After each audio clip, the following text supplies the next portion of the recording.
Hi, everybody, and welcome to Devotions today. And it's Monday, and I hope you're all excited about the new week. Well, I thought we would just tackle a tough passage today because it's got some beautiful things to teach us about Holy Communion. And Holy Communion is really right at the center of our worship of Jesus Christ. And so I'm going to read from John chapter 6. I'll read from verse 35 and then skip some verses and go to verse 51. A bit of a tough passage.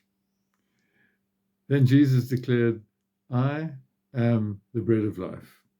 He who comes to me will never go hungry, and he who believes in me will never be thirsty.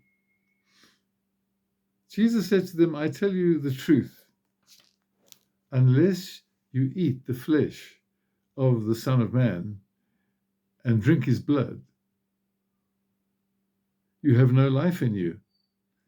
But whoever eats my flesh and drinks my blood has eternal life, and I will raise him or her up at the last day. For my flesh is real food, and my flesh is real drink. Whoever eats my flesh and drinks my blood remains in me, and I in him. I told you it was tough. It was so tough that some of the disciples, we're told, says, on hearing it, many of his disciples said, this is a hard teaching. Who can accept it? But Jesus told them, what I'm saying to you is spirit and life. In other words, I'm talking here about spiritual truth. I'm not talking about literally eating flesh and blood. Guys, this is symbolic. And it has beautiful things to teach us about the meaning of Holy Communion. The first thing is that it points to Jesus. When he gave the bread and the wine at the Last Supper, he said, do this in remembrance of me. So it focuses our attention on the central matter of our faith, and that is Jesus and what he has done for us. So it's a very sacred and a special moment. The second thing is that he is with us. We're not just remembering a figure in history and thinking of wonderful things that he did, but we're actually coming into the presence of Jesus. And he himself is the one who invites us to feed at his table in Holy Communion. The reminder that, yes, we meet him there at the table, but he goes with us wherever we are and whatever's happening to us. And the last one is this tough saying where he says, unless you eat my flesh and drink my blood, you have no life within you. When we eat bread or anything else, it goes into us and it becomes a part of our bodies.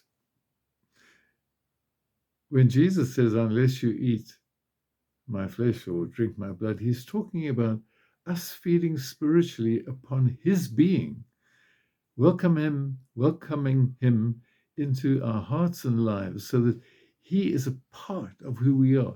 Peter puts it this way in his second letter. He says, we come to share in the divine life.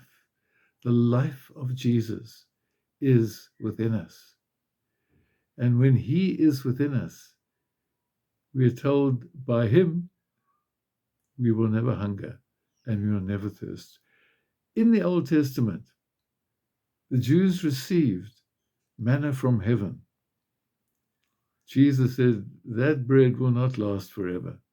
He says, I am the true bread of life. And that intimate union with Jesus can never be destroyed. Nothing, we are told, can separate us from the love of God.